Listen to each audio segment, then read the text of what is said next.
To India Talks. Today we have with us Mr. Nasir Haji, and we are talking about Indians in Indonesia who are newsmakers and an inspiration to all of us here. Welcome to the show, Mr. Haji. Thank you. And it's nice to have you here. And we have been trying to get you here for some time now and to talk about yours in the shipping business and also in Kinara, the restaurant in Kemang. Thank you. My pleasure. So, Mr. Haji, you've been here for a very long time in Indonesia, and it seems like home to you. For how long have you been here? Only 17 years. that's a very long time. That's right. And how did you happen to come here to Indonesia? I was working for an American company in Dubai called American President Lines, which is one of the leading shipping companies at that time and even now. And they just sent me on a transfer here as country manager, Indonesia. But now you are the MD for the Mediterranean shipping line for Asia Pacific, correct? Southeast Asia. In Southeast Asia. In Southeast Asia. I'm the managing director for Mediterranean shipping. So you're still with the same company? No, that was American President Lines. That is a different company. This is Mediterranean Shipping Company. This is the second largest shipping company in the world in container business.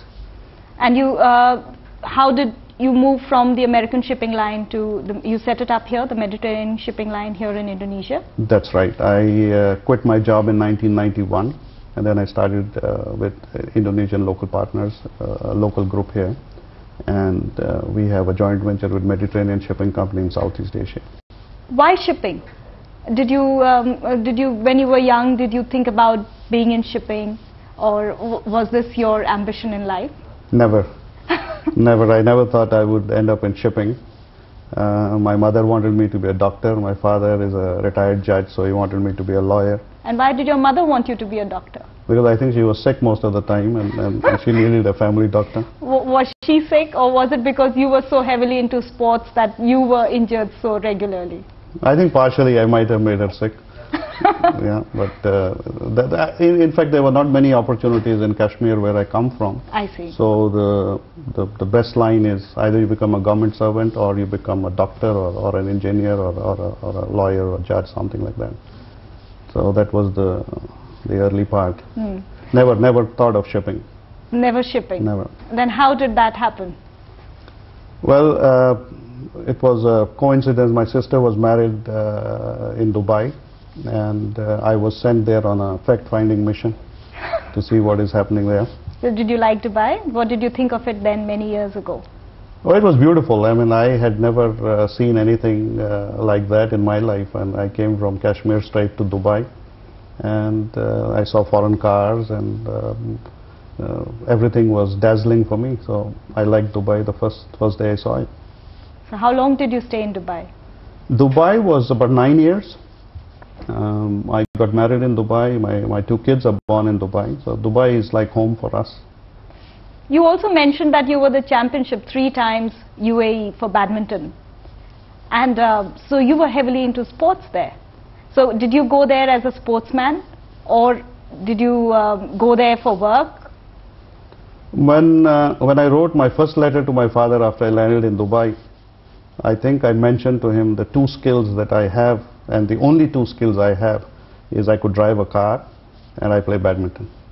Because I think those are the 2 skills that really helped me in establishing myself in Dubai. And sports has been my life. Badminton, I played for the state in Kashmir, I played for the university. And then when I came to Dubai, I had an instant introduction to the people. When I started playing there and I started winning the tournaments. And you were championship 3 times in a row? 3 times, I think more than 3 times, but 3 times in a row it was all triple crowns. I won the singles, the doubles, the mixed doubles. Fabulous. And to this day you still play badminton? I do play at a much slower pace, yes. Well, I've seen you in action and you play really well. Well, thank you. How did you go from badminton to shipping?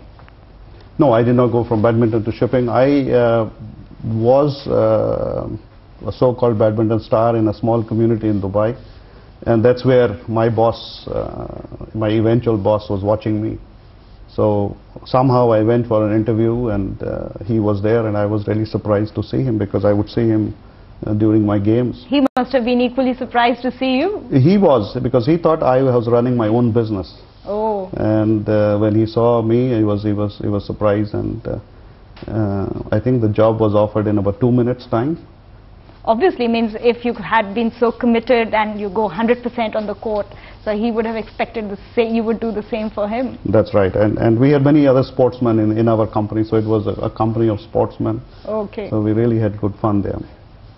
And what was this company that you joined in Dubai? And this was American President Lines, the shipping it. company, American President Lines. And then you stayed there for 9 years and you established yourself. That's right. I was regional manager for India, Pakistan, Sri Lanka, and East Africa at that time.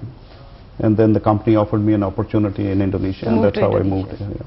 Now when you look back to Dubai at the stage that you were in so many years ago, is there anything you would have changed or done differently? I think, as I said, the two skills that I thought I had was driving and badminton. I never thought the education that we had received or what we had achieved educationally was enough, actually. So if there was something else I would do, yes, I would go back to school probably and do a few more things properly. So you would go in for some higher education. So what is your basic education? I'm just a graduate from Kashmir. Oh, so you've done graduation in commerce? In commerce, in all the subjects that we have, including history and science and political science and whatnot. That doesn't come into any, in our day-to-day business, we don't apply it anywhere. Correct. So all that you have learned over the years has been by the dint of hard work and by first-hand experience. Absolutely. From checking into a hotel was the driving part. That was the most important part. I have been told that one should never move away from the core business. And in your case, it's shipping. So why food? I'm not moving away from my core business. We spend a lot of money in investments and on internet stocks and on banking stocks and things that we don't know. We just go by what we read and what we hear. Right. So this was a good investment. I am not actively involved. We have a professional management, and my partners take care of the day-to-day affairs. So my job essentially was to give my ideas, give my customers contacts, and develop the business basically. When you go to Kinara, what is that, and you look around the place, is there something that you say, that is mine? Or that idea is mine? Well, there are a lot of ideas that have gone into that. Like the rest of my partners, I think we worked on it on a daily basis for a long time, going into detail. So really, there are a lot of things that you say are mine, and now you sit down and say could have been done differently. Yeah. Definitely, they're both. This is mine, and this should have been done differently. A lot of things. I believe there were a lot of challenges when you first opened the restaurant in the first few days. Can you share something? Yes, it was a great experience.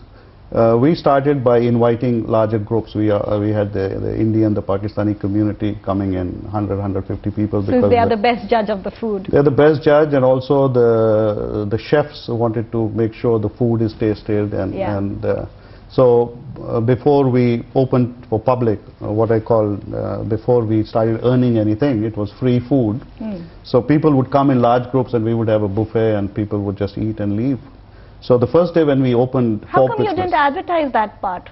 I think we did. We would have all loved to come and have great food. Well, I think we did, but it was good we didn't, because when we opened the first day, there was literally a queue for people to get in, because this building took a long time to get done, and a lot of people who used to cross used to wonder what is going on there. And the first day was disaster, because the kitchen couldn't cope up with the people and with the orders, and people were getting late food, and people were getting some of them, their bills were taking like 1 hour to come. Oh, okay. A lot of them walked away without paying. So it was a great nightmare on the first night. And now, I'm sure things are much faster.